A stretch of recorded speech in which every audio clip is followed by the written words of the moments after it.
Hello and welcome to another edition of AD The Catch-Up. Today's guest, fishery owner, angling tutor, one of the funniest men in the game, an all-round top angler, Mr. Mark Pitchers. Mark, thank you very much for joining us, mate. Thank you. Did you like that intro? It was very professional. Very, considering that I'm crying with laughter. It was much better than what we have been doing when we've been practicing, that's for sure. Don't let them into the behind-the-scenes secrets, mate. Essentially, I'm going to throw some questions at you. You can answer them as standardly, controversially, or however you want, mate, all right? Be as frank as you need to be. Let's start from the beginning. Yeah. How did you get started in angling? Okay. You know, it was that long ago and I was that young. I don't really know how it happened. I think I first started off just by having an interest in nature, outdoors, wildlife, that sort of thing. And from just wanting to go outdoors, and I used to like bird watching as well when I was I knew you'd laugh at that. I was about 4 years old, and I used to like just so many jokes go through my head, mate. Yeah. So, and from just wanting to, I think it was actually my grandparents used to take me to lots of lakes and things to see different types of birds and wildlife, and from there I just had a bit of an obsession with water. Yeah. And also where my grandparents lived, there was a small stream, and I used to go down there as a little boy catching bullheads and stoneloach in my hands and with a net. And I remember one day, I think I was catching some little fish in a net, and the net got all ripped. They don't last very long, do they? Right. Plastic nets. We went to, my gran took me to the local village shop to buy a new net. And the guy working behind the counter said, actually, you might be better off with one of these. And he disappeared out the back of the shop. Came back and he had a fishing rod and reel all set up. And he said, you'd be better off with one of these. And that was my first ever fishing rod. So you just think, if I hadn't have gone that day and my net hadn't have ripped or whatever, and we hadn't have gone in to get a new one, and from then I wanted to go fishing all the time. But essentially your grandparents were your first sort of, if you like, segue into nature, the world, and then matey boy behind the counter. Yeah. What an absolute boy. Yeah. What was it about fishing and not everything else to do with wildlife, so bird watching, being outdoors? What was it about fishing that captivated you? I think the outdoors, you can see what's going on, can't you? Yeah. Whereas obviously fishing, there's that sort of that mystery, isn't there? You don't know what's happening beneath the water and wanting to find out. I think that's what it was that got me into fishing, really, and that's still today. Yeah, exactly. What captivates people, isn't it? Yeah. So that air of mystery and not being able to see what's going on, I think. So, moving on from that, how did your angling progress, and also what influences or who influenced your sort of progression in angling from that point? Well, I didn't really have anyone to really teach me. My grandparents used to take me a lot, but they didn't fish. My grandpa used to take me every weekend. He wasn't a fisherman, so he just used to take me and leave to it. Yeah, but I didn't have anyone to teach me. Right. So, but I mean, I did start. I'm sure I was about 5 years old, I think, when I actually first started going fishing. You were young, yeah. Yeah, I was really young. So did you just teach yourself, pretty much? Yeah, pretty badly, as you can imagine. Well, yeah, I'd imagine there's a lot of trial and error at that stage, mate. But, every weekend I used to go, but by the age of sort of 11, 12, I was a decent little angler, I guess. Caught my first carp by design when I was 11. So that's mega, mate. So yeah. 11? Yeah. And as you say, all sort of self-taught and yeah, sort of just from reading books, and yeah. I think also watching John Wilson on the telly. Legend. It was on Channel 4 back then. Yeah. So watching John Wilson programs. I suppose that was what really. I remember it as a kid. I wanted to be like John Wilson. I wanted to be on telly. I wanted to catch what he caught and go places that he's been to. And I suppose he was my biggest influence. Yeah, as it would be for a lot of people around that time.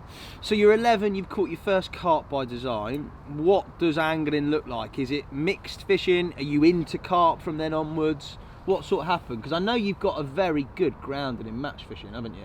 Yeah, well, up until catching my first carp, I was fishing for everything. Yeah. Absolutely everything. Yeah. one weekend I might be fishing on the pier and in the sea at sort of Whitby or Saltburn or something like that near me.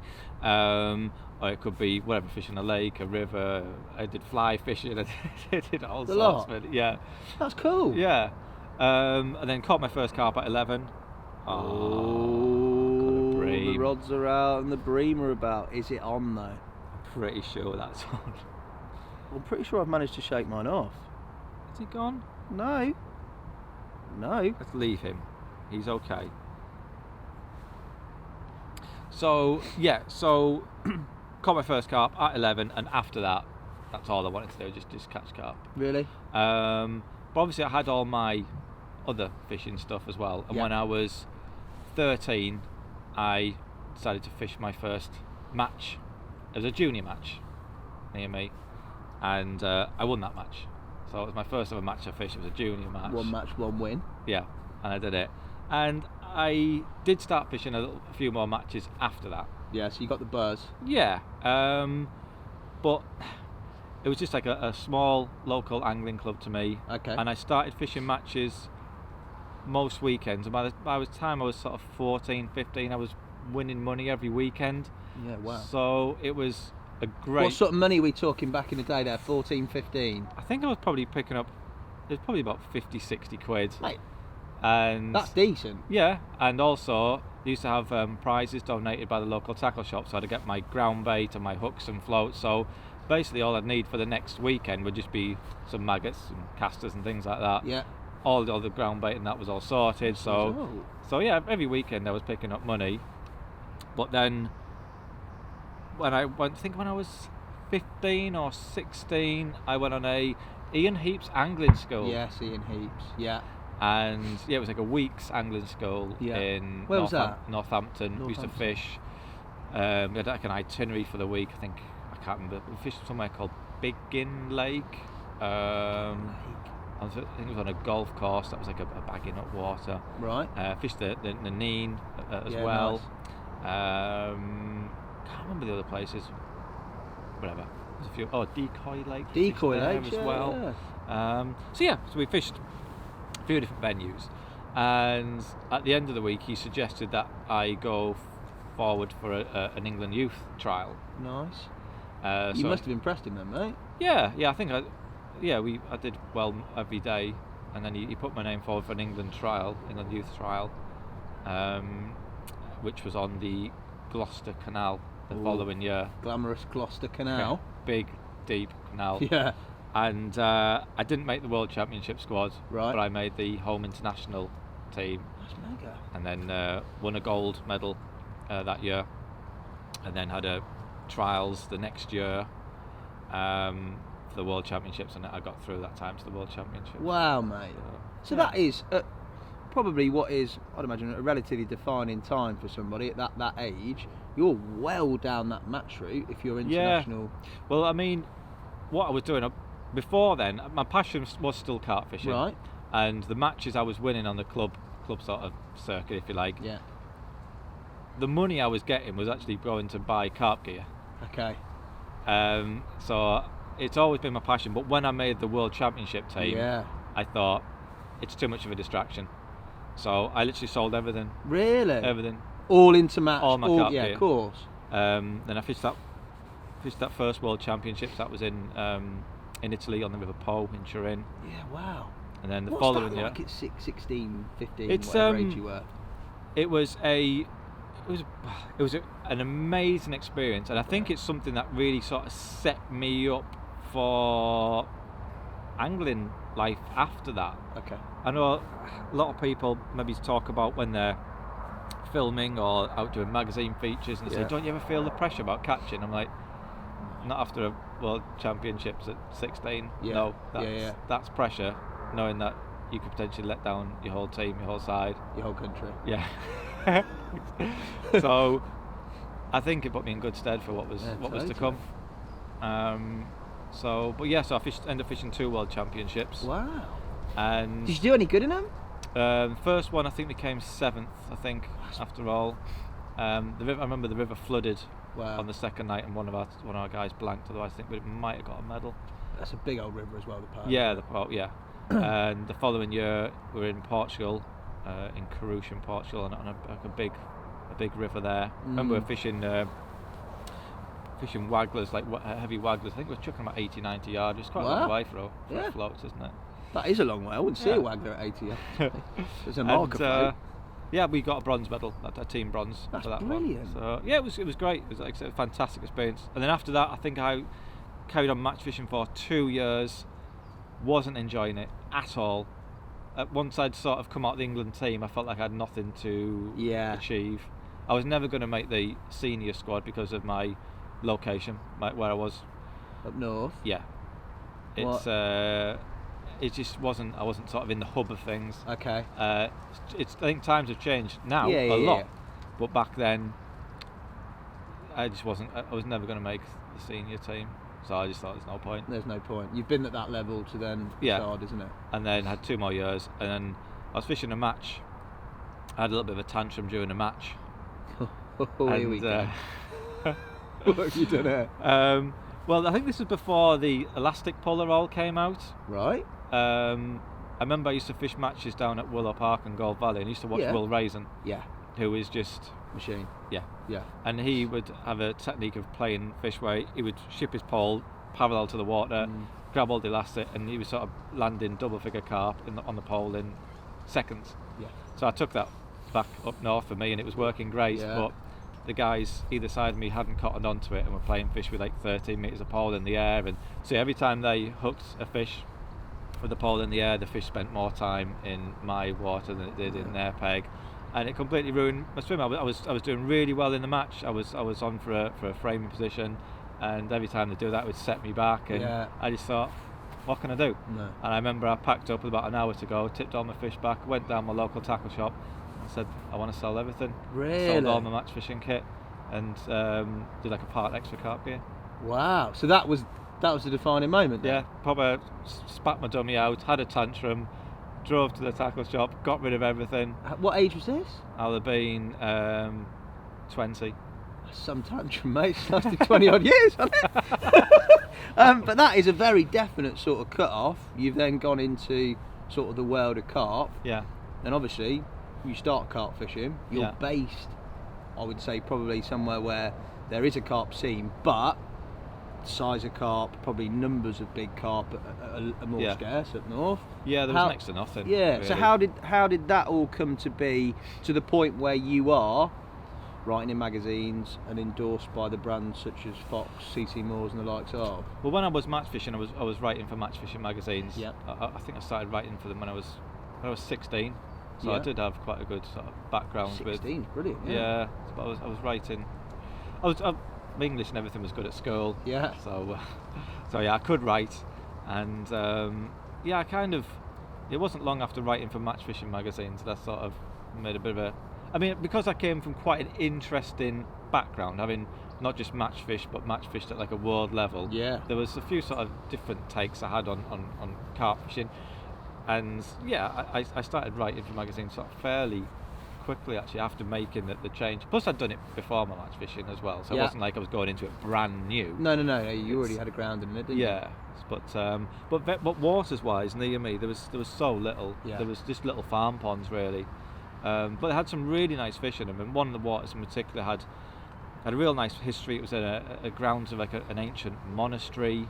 Wow. The fish in there were really, really old, nothing huge, but 20 pounders, and 20 pounders for near me at the time were big fish. Yeah. And it was a small, like an estate lake really, a small acre-and-a-half estate lake, and I'm sure it was a 12th century monastery, so it's a really old place. And every fish in there was unique. There was no two that looked alike. Every fish was a character, and it was a great place to sort of get back into carp fishing and really. I mean, I was passionate enough as it was, but catching fish like that, it just sort of drove the passion even further. So from there, and from starting to write pretty soon in carp mags, I take it, when you crossed over, how did you get to the point where Fox, CT Moores, companies approached you and sort of went to that, if you like, that next level? I mean, that was a long time. Yeah. So thinking about it, it was 1990. Oh, he's got a bream on. The same bream. Hello, darkness, my old friend. He'll be fine. It's all right. Yeah. He's just chilling. So yeah, I think it was 98 or 99 when I started writing. Go on. What? No, I know you're going to say you don't through. think I'm that old. I'm thank still. you. Yeah, that's what I was going to say. Yeah, thanks. So I think it was 98, 99 when I started writing, Right. and it would be Fox. Well, I actually had I was writing for I think Total Carp magazine, Advanced Carp.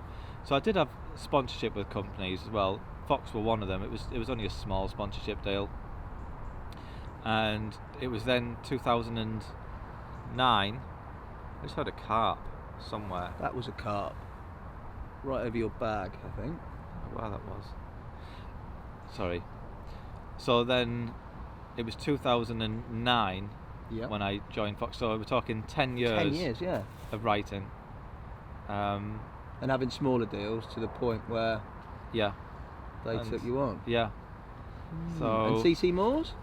So I was with a bait company for 17 years, and then CC Moore approached me, and I really liked the range, and there's a much more comprehensive range than the company I was with at the time, and I mean I could get everything in one place. So and then obviously I joined CC Moore. I was thinking only 4 or 5 years ago, so it's fairly recent. That is recent, definitely. Yeah. You've done a lot in that time. Yeah, it's I suppose I've been even more so in the recent years with past 2 years I've been developing my new hook baits. That's been got some here to give away, mate. So that's 2 years developing them, and that's actually a recipe that I was using in 1998 when I started.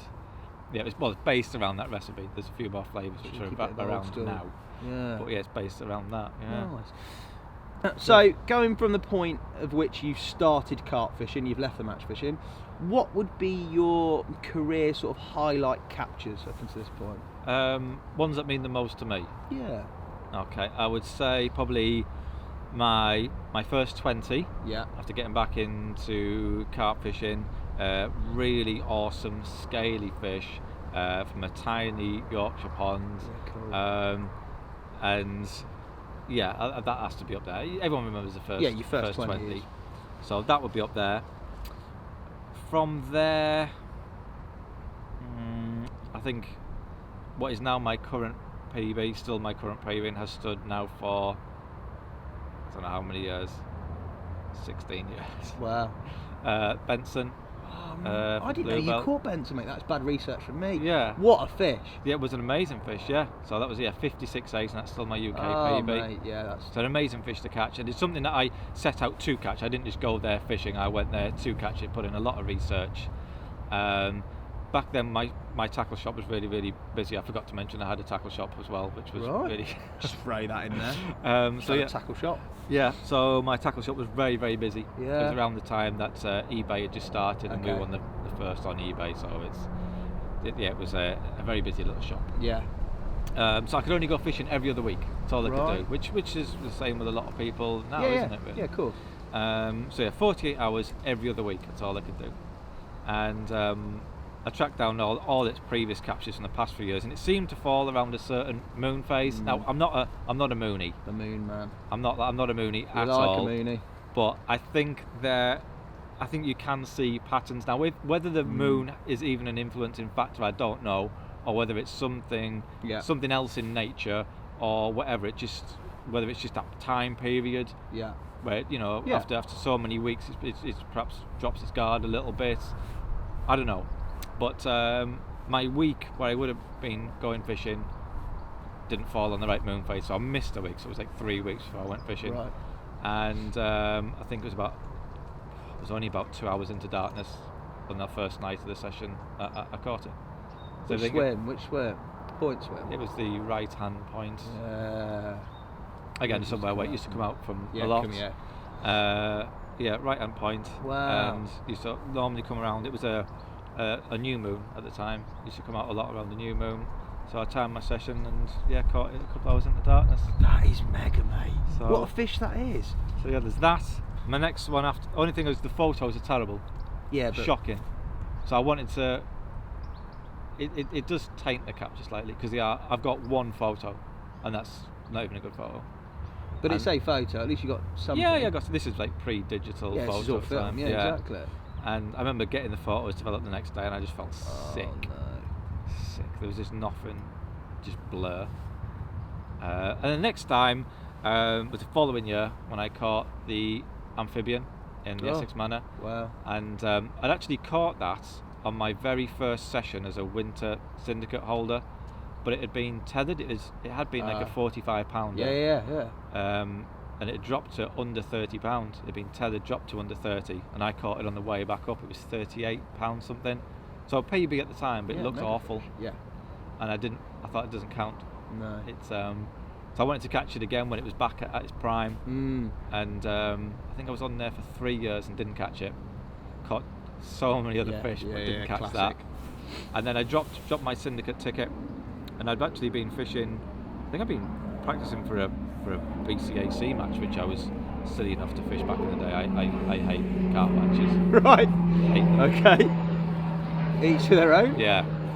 And I'd been practicing for that, and it was down that sort. I think it was in Kent. I remember ringing the bailiff for the Essex Manor. I think it was about 2 miles from the junction. I thought, I'm going to ring him, see if there's any chance of a guestie. Yeah. And so I started driving really slow. I rang him. I said, any chance of dropping on for a guest session? He said, I'll ring you back and let you know. I don't know how many it's on. Yeah, so I'm doing like 40 mile an hour on the M25. And the junction's getting closer. That's quick and for closer. the M25. Yeah. And I get to near the junction. I'm thinking, if he hasn't rang me when I'm past the junction, I'll just go on. Yeah. And literally, as I come to the junction, he's like, yep, you no problem. It's like, right, so swerve off there. And went down, caught it on a guest session. Meant to be, mate, wasn't it? Went down, caught it. So yeah. What weight was it then? £50.10. Yeah, so well back. So that was good, mate. That was like 2 50-pounders in 10 months. That's incredible, mate. That's incredible. 10 months of angling. Yeah. Not bad highlights there, mate. I have to say, Benson, that's done me. That's a mega fish. Here's a more recent one. Oh yeah. Would be seeing my girlfriend catch her PB the other week. Really? Out in Germany? That is the excitement. Yeah. It was amazing. Yeah, but we're out in the boat. I got to the rod first. So I picked up the rod, and as soon as I picked up the rod, I thought, good one. This is a good one. Yeah. So she was getting a life jacket on to go in the boat. I handed the rod, and I rode out there, and she's like, "Oh, it doesn't feel very big." This, I'm thinking, this is big. It's big. Yeah. I just saw it coming up. It was dark, and I could just see it coming up in the torchlight. And I'm thinking, "Oh, that's a chunk." And just the sheer excitement. You just say nothing? Yeah. Yeah, complete silence. She was just like, when she saw it splashing around on the surface, it was amazing. Absolutely How big incredible. was that? It was 56.6, so 2 ounces smaller than my PB, thankfully. Yeah, as much as you'd have had it. Technically, you can claim some of that because you picked the rod at first. But that's nice, though. What a mega memory, as you say. Yeah. So, in terms of working with angling as a career, did you ever think that was going to happen at any point? And, in addition, a part B to the question, when was that a possibility in your head, or when did you see it going that way? It's something I always wanted to do. Yeah. It's something that I always thought was possible, but it's something that everyone told me wasn't possible. Really? Which just made me want to do it even more. I'm Yeah? quite stubborn like that. Yeah. Lots of people in the industry said you can't make a living from it. Right. And I think it was different back then. This is like a pre-social media time. Yeah, of course. Pre-YouTube and everything. Yeah. So, yeah, it's. I think unless you were working within a company, Yeah. I think it would have been very, very difficult. But I remember at school, I remember my dad. I didn't really revise for any exams. Something which, I don't recommend to people. It's important. Yeah, of course it is. So don't take after me, please. Do revise for exams. And I remember my dad saying, you can't just go fishing all your life. You'll never make any money from fishing. It's not something that you can do. Yeah. And again, even just my dad saying it kind of made you want to do it. Yeah. But I can empathise with that mindset, definitely. Yeah. Yeah, I was like that, and also not revising for exams. I was pretty poor. Yeah. Do as we say, not as we do. Yeah. But yeah, I get that massively. When did I think it was possible? I don't know. Obviously, I had my tackle shop. Yeah. I had my lake. Yeah. So your lake, when did you have your lake then? You had your lake pretty early doors, I'm guessing. Right? 1994. So 94 you had the lake, obviously. Me and my dad dug it and just opened it as like a small coarse fishing pond. So then when I made the move to carp fishing 98, yes, I started to make it more carp orientated. Yeah. Carpy. Yeah. So yeah, started removing like the bream and tench and things like that, and then extended it in 2000 and made it. Extended it in 2001, closed it for 18 months, and then opened it in 2003 as a carp syndicate, which is what it was until we had a fish kill in 2016 or 17. Right. So obviously in more recent times, a lot of work you've done on the fishery post that fish kill. I've seen it on your vlogs, mate. It looks absolutely mega. Yeah, I always said I wanted to be able to start fresh, start again. I didn't like the fish that were in the lake. So a lot of them were then plain pop rib, boring looking fish that were around in like the late 90s.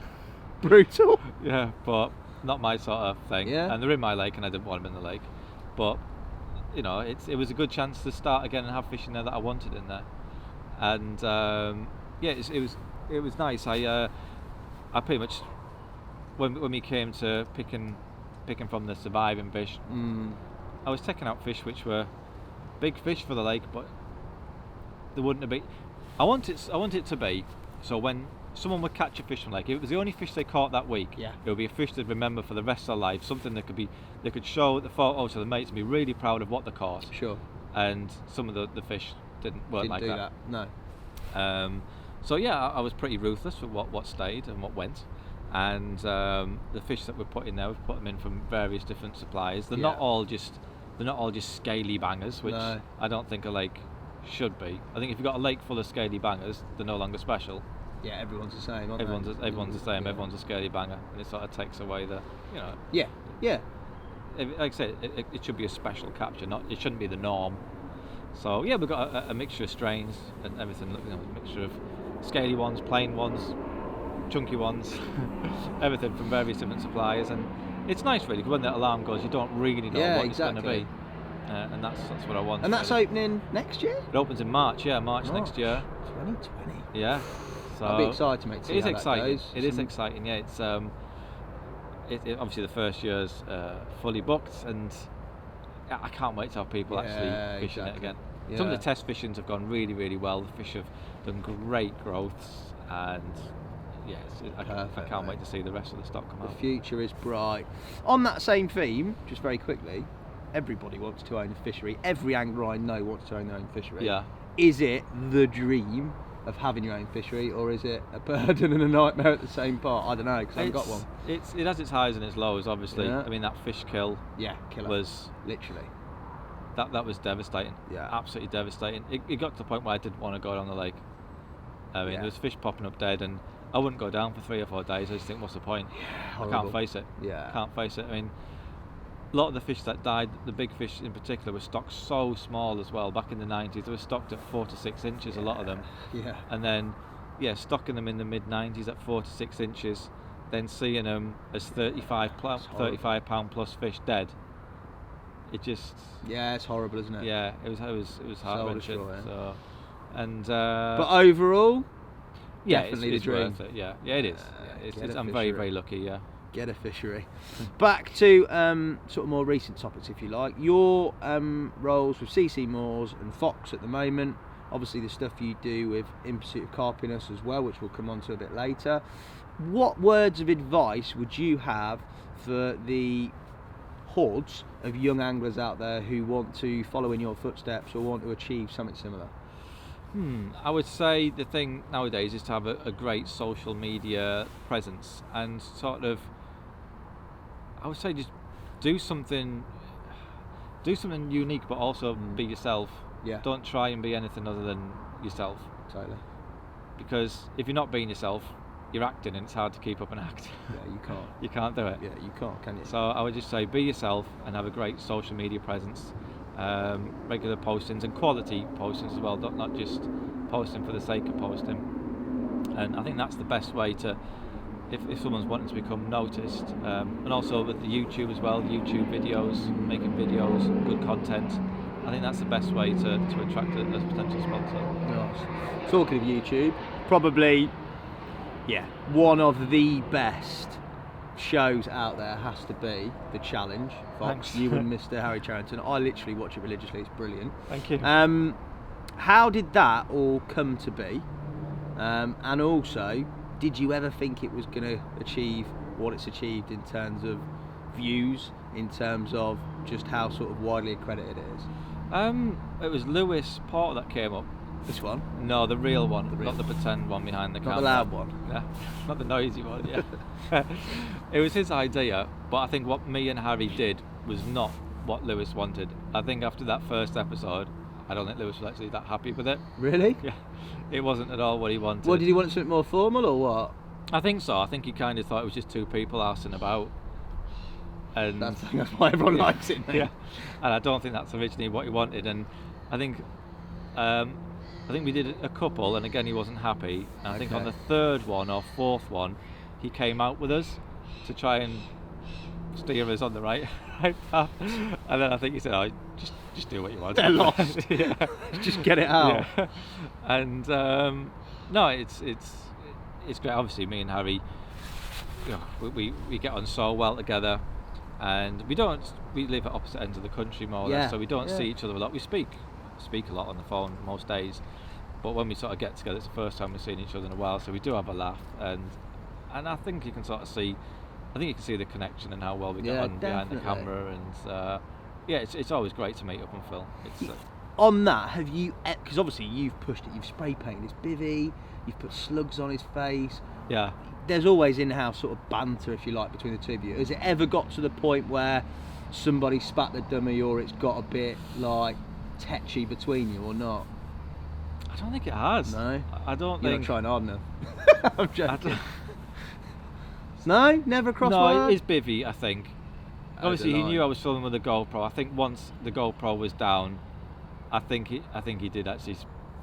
I think he spat his dummy out more in the week after, because the paint I used wasn't meant for use on like a fabric, it was meant for like on metal. Brilliant. So it soaked right through his bivvy, right through it. You could just smell it in his bivvy. But when he came to open it next time, it was all wet still, and it dried, mate.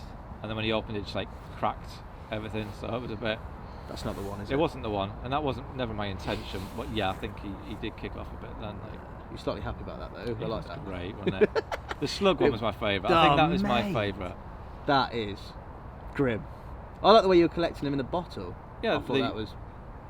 Gardeners around the world will be patenting that, mate. The old squeezy bottle. It was good technique, wasn't Good. it? Yeah. Treatment jar. What for you has been the highest point of the challenge series and the lowest point? See what I've done there. Highest point. Highest point of the challenge. I don't know. I'd say the most memorable one is the last one, because that was the most recent, therefore it's freshest in my memory. Okay, yeah. But it was also a good one to film. Slugs was good. Highest, I don't know. I know what the low point is. Go on. Actually, there's two which I can't really separate, to be honest. Crack them both in. The river one, I think, was episode 3. Where you lost that fish. Yeah, and I lost that fish having seen a big fish roll on my spot the night before, and I hooked the fish.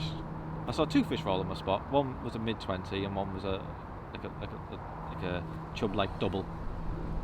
And what I hooked wasn't a chub-like double. It was a big fish, and then the hook pulled. That was a low point. Yeah. I remember all the comments on the.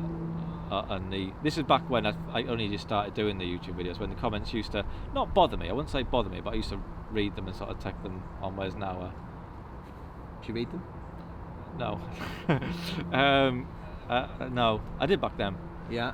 And there were so many people saying how I'd fished it wrong and done it wrong, and thinking, well, I did hook one and I did lose it. Yeah. If I'd landed it, it would have been a different story. And it's there was a lot of strange comments from on that one. Strange comments? Yeah. YouTube? But but so now, what was the other low point? the left-handed one. Oh, that was hard. That was awful. I don't think I hated it. Yeah, that's hard. Hated it. It was on a really shallow lake, a really shallow, weedy lake, where it was hard to get a drop anyway. Yeah. But trying to feel for a drop left-handed, knowing it was presented properly, It was so hard. Mate, it's just hard left-handed. I remember picking up some of Tom Maker's rods once. Binding in a lead was hard enough, let alone casting it out and trying to feel for a drop. So yeah, that was difficult, and we could have gone to a really easy lake, and it would have been doddle. You could cast out backwards, and but he wouldn't have stitched you up as much, would it? No, but yeah, you had to feel for a drop. You had to know it presented. It was weedy.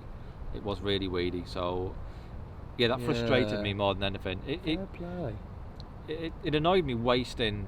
I almost saw it as like a waste of 48 hours or whatever it was. I'm not really fishing for 48 hours. Yeah. You're just wasting my time. I can understand totally. On best ones, I don't know. The slug one was a good one. I enjoyed filming that one. The went to Cuttle Mill. That was a great challenge. Yeah, you had a lot of fish there, didn't you? Yeah, it was strange though to pass it so quickly. Old school, wasn't it? Yeah. That was so a good one. Good. We just come back from filming one as well on the Ebro, and that was a good one. Good. That was a good one. No more detail given. To be fair, by the time this comes out, it might already be out. So they might be able to see it. But the Ebro one to look out for if it's on the highlight reel. It is because it's one that everyone has wanted me and Harry to do. Brokeback Mountain? Kind of. Sort of. Nice. I'm going to leave it to the people to watch, mate. Yeah. I don't want to preempt it's what everyone asks for. Right. Interesting. Yeah. Okay, so the challenge has sort of given birth, for want of a better term, to In Pursuit of Carpiness 1 and now In Pursuit of Carpiness 2. Yeah. Where did yours and Harry's when did that come into fruition in terms of a possibility? Because obviously scheduling wise, you've got tutorials, you've got your Fox responsibilities, your CT Moore responsibilities, your challenge series, everything else. Yeah. When did you think, right, well, let's see if we can fit this in? And who had the idea? I think it's something that I had wanted to do, and Harry kind of aired his thoughts about doing it. It's something that I'd wanted to do but never really said anything about. Right. And then Harry said, "You'd really like to do this, let's do it." And we're actually filming at Lake Chira at the time. Yeah. Gran Canaria. We're filming there, and that's when Harry sort of mentioned it. That was in January 2016. Right. And he mentioned about doing something, and we kind of both wanted to do something where we could just, I don't know, just do whatever we wanted to do. Yeah. Just go away. Yeah. Do whatever we wanted to do, but just do something completely different. Go somewhere completely different. Just do something that had never been done before, really. And I think we managed to achieve that. Yeah, they're brilliant, mate. They're absolutely brilliant. I haven't seen 2 yet because it's literally coming out as tomorrow. Tomorrow is the official release date, yeah. But they are brilliant. And also, again, that dynamic between the two of you is brilliant. It is definitely, something that definitely engages viewers. I love it, mate. I know Harry didn't want to do a second one. I badgered him for years. Is 3 on the cards? So yes. I don't know. That is a yes. I don't know. I don't think so. Just that hesitation is a yes. It was so. We always said we'd never release it unless we felt it was better than the first one. Okay. It's always, it's like when the sequel comes out and it's not as good as the first. It's like, it's like second album syndrome, isn't it? Yeah. And we thought we didn't know how we could top the first one. We thought it was good. Everything. The fishing, very good. The fishing was brilliant, and we got lucky with catching what we caught and the places we went to. We thought, how could we better that? And I think we've managed to do it. Well, I look forward to watching it, mate. Very, very much do. Thanks. So in terms of you have, I don't know what you have, Carpy Hippopotochunk hoodies, mugs, bait in association with your name on it. Obviously, your challenge work, your In Pursuit of Carpiness. You're pretty much. You work for brands, but you're pretty much now a brand in yourself. The word Carpy, for example, and things like that are synonymous with yourself. So you've done brilliantly well, even though you won't accept it when I tell you. How did that ever sort of come to be? Was that a conscious decision from yourself to sort of get involved in as much as you can, or how did that sort of come to be? I don't know. I don't see myself as a brand like that. I just don't see myself that way. Yeah. Obviously, there's the hoodies and little bits of merchandise and things like that, but it was never sort of done as like a business thing. It's just having a bit of fun. Yeah. And wanting people to share that with us. That's cool, kind of how mate. I see it. Yeah, that is cool. No, yeah, nice one. It's not done on a massive industrial scale or anything like that. It's No. it's just. I think that's why it's cool and accepted. Do you know what I mean? Yeah. No, brill. In more recent times, you've obviously got involved in tutorials. Yeah. What was the decision making behind that? Well, people were asking me all the time, and I kept saying no. Yeah. And I just thought, why do I keep saying no? That many people were asking, and yeah, I went out with a couple of people, and I just found it really rewarding seeing them where they can come to me, and perhaps I haven't been able to feel a lead down before, or the casting, had a lot to be desired, or whatever. Yeah. And then just seeing them at the end of the session, completely different anglers. Yeah. And whether they catch or not, but just seeing them completely different anglers in terms of their ability and also their mindset. Yeah. I just think, that's no, great. definitely. And I just found it so rewarding. And yeah, it was obviously the past couple of years. It's kind of been my full-time job really. It's like three tuitions a week. So yeah, it's a lot of time. If you're doing that many a week, you've got to enjoy them. So that's brilliant. Yeah, exactly. Yeah. Exactly. But things are changing next year. You're getting rid of the tutorials, mate. Not doing as many, so it's gone all exclusive. Yeah, You're a busy man. Like, you do well to fit them in, mate. Yeah, I'm still doing some, but not to the extent. But something new's happening for me next year. Something new. We might press you for an exclusive later. Yeah. Your tutorial highlight or highlights? I'll let you have a couple. What they been? Tutorial highlights. I watch your vlog on YouTube, mate, every month. And there's always people catching mega fish on there. I honestly can't pick a single one. No? Every time I'm out with someone and they catch a PB, you can just see that the look in the face and how excited they are. Yeah.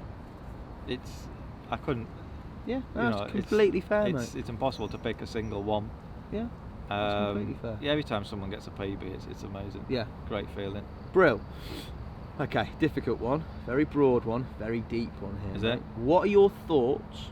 Obviously, you've been a carp angler for a fair few years. What are your thoughts on the carp scene? Yeah. How it's changed in the years that you've been involved in it? Everything changes.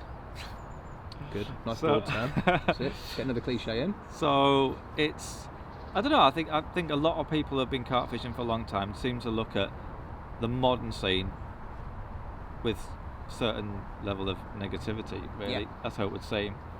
And I don't see the reason why. Yes, the places are busier. The sport is more popular. I don't know why people have these sort of negative, this negative outlook on it.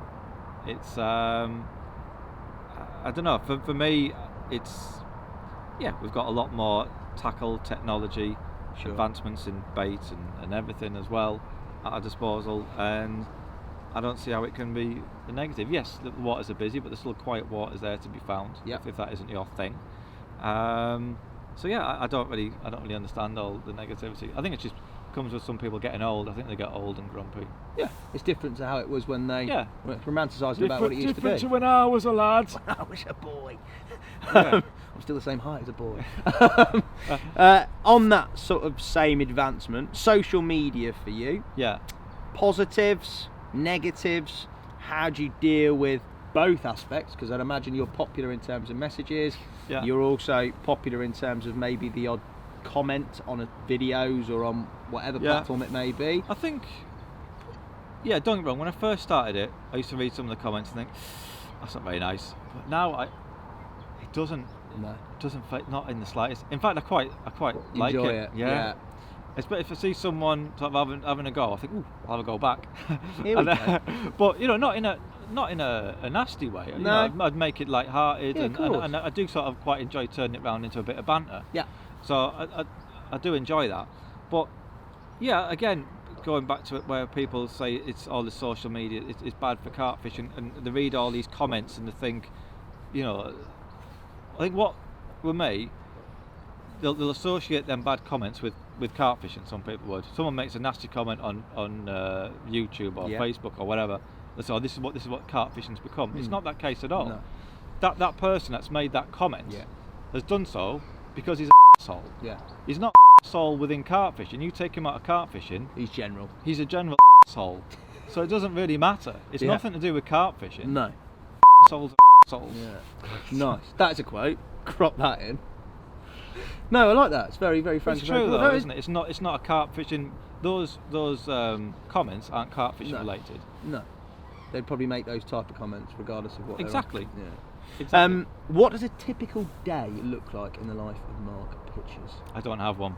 That's good. I really don't have one. So, typical week perhaps. Yeah, go on. So, I in no order. It could be one day I could be working down at my lake. So a typical day working at my lake would probably be feed the fish on the morning, and at the moment it's kind of planting vegetation, doing work on the swims. Maybe it's a bit of de-weeding. There's a bit of weed in there at the moment. I've also got to do a new path and a new track down there. So that's kind of what my day is at the lake. Yeah, craft. Then it could be a tutorial. Another day of the week. It could be down at the CC Moore office helping with the pop-ups and things, my new pop-ups to get them ready. Yeah. It could be on the bank filming with either CC Moore, Fox, yourself. Yeah. Shooting magazine features. What else would I do in a day? I don't know. It's a fair few commitments, but you like the changeable nature of it. Yeah, definitely. I wouldn't like it so if my week was a standard 9 to 5, same thing every day. It would drive me crazy personally. Which I know a lot of people do. And, totally. But for me, it wouldn't work. This is one that always gets me. What would you do if all this wasn't here and you weren't carp fishing or fishing for a living? No idea. I don't know what I'd say. No idea. So what I did do for about a year. Go on. I was a window cleaner for about a year. I could Commercial. See it. I could see it in you. Yeah. Yeah. And I could see straight through you. Really.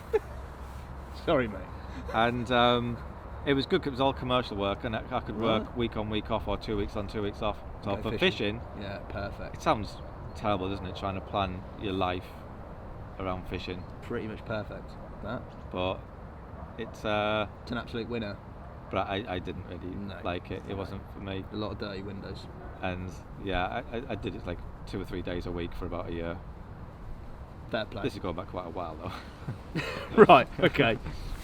Here's one. Obviously, you said there your week is busy, you've got various different commitments. The fact that you live in the north, similar to me, there's a lot of travel, okay, to get down to wherever it may be, also Europe, wherever it may be. So there's a lot of constraints on your time. Has it ever come to a point where you've struggled to strike a balance with your family life, with work, with every other commitment, your training, because I know you're well into the gym? Yeah. How does that balance has it ever been skewed, and how do you sort of reset it and keep everything happy? No, I don't think it's ever really affected anything outside of fishing. The only thing that sort of affected my life outside of fishing was my tackle shop when it was super busy. Yeah. Then I struggled to find time for anything else. Yeah. But fishing, I've always found time for my girls, my 2 girls, and yeah, it's one of them. You have to have some sort of balance in life. I wouldn't want to just go fishing all the time. It would drive me crazy. I love fishing. It's what I've done since I was 5 years old. I've never had a break from it. Yeah. I've never woke up one day on a tutorial or filming or whatever and just thought, here we go again. I've never ever thought that. No, totally. Never. Yeah, I'm completely with you there. What does your own angling look like? Because obviously there's angling like we are doing today, where you're out filming. Yeah. There's angling for whatever else you may be filming for, but your own angling, what does it look like? It doesn't. This year, 2019, my own angling has consisted of a 12-hour overnighter. Yeah. It's on the tutorials I sometimes get a chance to get the rods out. Yeah. But even then, I don't feel like, obviously, we're finding the fish. I'm putting the guys where the fish are in the best swims. Of course. And I'm just sort of fitting in around them. So I like to do something properly or not at all, really. Yeah, 100%. So it doesn't make sense to fish where I wouldn't want to be fishing. Just for the sake of it. Yeah, sometimes you get lucky and you get them the fish move, but it's they're paying a lot of money, so I dedicate all my time to them and make sure that they get the best from the session. It's not about me really. Same with filming. But filming, I do obviously try very, very hard. Yeah. It's so I suppose in a way, yeah, I suppose the filming's the closest to my own fishing as it would be. Yeah. I'm concentrating. I'm really trying hard. But yeah, I guess sometimes the venues maybe aren't the venues. You I don't would. choose them. Yeah. And you have got a camera. Yeah. So it is yeah, different. It is. Obviously, in previous years, there's been mega pictures of yours of grayling, pike, and other species. Yeah. So obviously, you've got a bit of a specialist interest on the side. For you, other species, if you had the time to do it, are they stuff that you're interested in? Is it an aspect that you want to do more of, or are you carp, and sort of? No, just I do enjoy catching other species. Yeah. I always said before I die, Yeah. I'd love to have a real go at the Drennan Cup. Really? I think I would love to. Yeah. Watch this space. But that's a long way, hopefully. Yeah. Well, yeah, but that's I still think, cool. Yeah, I'd love to. The past 2 winters I've loved trying to catch big grayling. Yeah. I've loved it. I think it's because it's a completely different environment to what I'm normally in for the other sort of 10 months of the year. Yeah, totally. You know, being on the banks of a really fast flowing, pacey river, Yeah. and it's just something completely different. And it gives me a chance to recharge my batteries and just January, February, that's the only time I really fish. Change is as good as a rest. Yeah, and then Yeah. March time I'm absolutely raring to go. Can't wait to get back to carp fishing again. Yeah, cool. So, but yeah, Yeah, I like grayling that. fishing I would like to catch it. I caught one big grayling last winter. You've caught a few from the tales you told me, mate. Yeah, I'd like to What catch you an class even bigger now one. as a big grayling is a massive grayling. Yeah, it's fish of a lifetime, isn't it? Yeah. Yeah. But, Is the grayling the most carpy, non-carpy species? I think there is a fish which may overtake the grayling. Dace. Oh, I've been there. A big I was dace. dace 2 years ago. I when I think started at AD. a People were 1 mocking pound me. dace.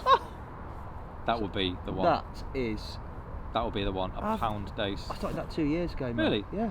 Have a look back at the Angling Direct archives. Never watched it. You need to. I believe I watch all his vlogs, fanboyed him, built him up, and he's not watched any. Hello, darkness. What are your own carp fishing targets for this coming year? Well, my next year is going to be very different to the past few years. I will be spending more time on the bank. A lot more time on the bank. So Why is that, it's Mark? I'm not doing as many tutorials this year. You said that. And yeah, I've got a new role within Fox, which will free up a lot more What is time. you can't say, can you? I can't say yet, It's no. really quite disappointing. But it'll mean We'll let a you- lot more time on the bank, doing my own fishing. That's getting back to brilliant. it, yeah, and I would look. I haven't caught an English 50-pounder since 2004, but I would love to catch another English 50-pounder, and also I'd love to catch a real chunk from Germany, a proper chunk from Germany. A hippopotamus chunk Yes, from Germany. one of them. I think both of those will happen, mate, for you. That would be great. Yeah. But that's what I'd like to do. Chance of an English 50 and spend more time fishing in Germany for a real big kipper. Lovely. Other interests outside of fishing? There's only really the gym. Yeah? Gym life? Yeah, and that's hard to fit in. So if we were away, we're normally doing my tutorials. Yeah. I would normally be at the gym when it opens at 6 a.m. And Not as early as Lewis. No, He's my there- gym only he's opens there- at 6. He's so. there at 3 a.m. I think he only goes in for 10 seconds, films his legs running on the treadmill and comes out. But he's still there. So yeah, going there at 6 and then out for 7 and then hit the road Yeah. and then usually on the way back home, calling the gym before I even go home. So, but I normally manage to do at least 4 days a week, at least. Yeah, it's good going, mate. Minimum That 4 is. days. I remember seeing you way back with that Lincoln shop day a year ago, and you were shredded to pieces, mate. You were really on it. Meal prep. Yeah, I still do. All my meals are prepped for my session. If I go away, if I'm going away for the week, then all my meals are all prepped for the week in advance. So Yeah, fair play to you. 6 meals a day. So yeah, 18 meals, all prepped. Here's a tricky one. Any regrets over the course of your career thus far? No. Love that. Straight no.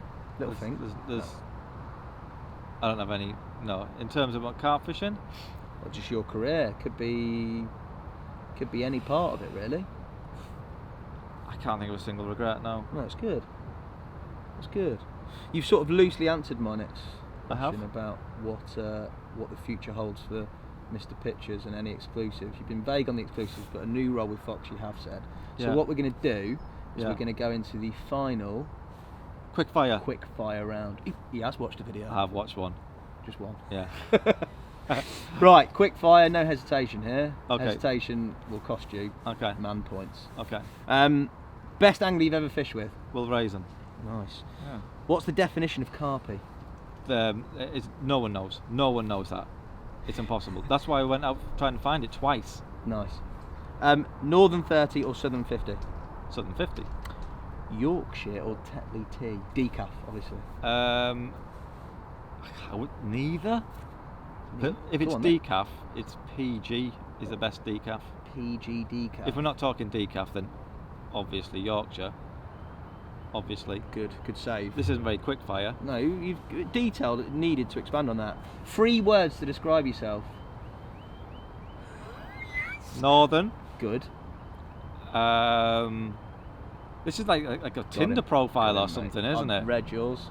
Go on, use the same. Northern. That's happy the same word. Happy. Now. Northern happy now. Nice. Sit in a bath of slugs or never go fishing again in your life? It'd have to be the slugs, wouldn't it? Yeah, the slugs. I think I've overcome that phobia anyway, after mashing them onto Harry's face. You're a slug lover now? I don't go that far, but you can get by with them. I can if I have like a... So sit in a bath of slugs. Or never go fishing again. So expand upon that. So well, there's a bath full of slugs. And I can get in wearing my bib and brace. No. It's a bath. Normally people go in the bath without any clothes on. So you haven't got any clothes on. That's pure slug on skin. When people go in baths of baked beans for charity, they wear like a pair of Speedos or something. I mean, that's an average attempt, isn't it? I've seen it. Have you? Yeah, bath of baked beans, pair of right, Speedos, let's and go. Goggles, No and Speedos. A shower cap. None of that. You've got no protective clothing at all. Health and safety may Not even my anus is protected. Nothing is protected. Really? Yeah. Like a newborn baby in a sea of slugs. Or never go fishing again. That's with the slugs still, wouldn't it? Yeah, I think it's got to be. Yeah. Never go fishing again. I couldn't even contemplate that. Speedos would help. If it was Speedos, it'd be no You're problem. I mean, this is not Harry Charrington. You're not getting any charity from me, mate. You are going in there completely with nothing. But you've chosen it, so it's fine. Yeah, it'd be that, yeah. And later on, we will film that. No, I'm joking. Last question. What is your greatest achievement in life? And look, I'm going to turn the questions off because that's my last one. Sit down. That's deep. And look at you intense. Deep. That is so deep. It's how these interviews are. Does everyone get asked that at the end?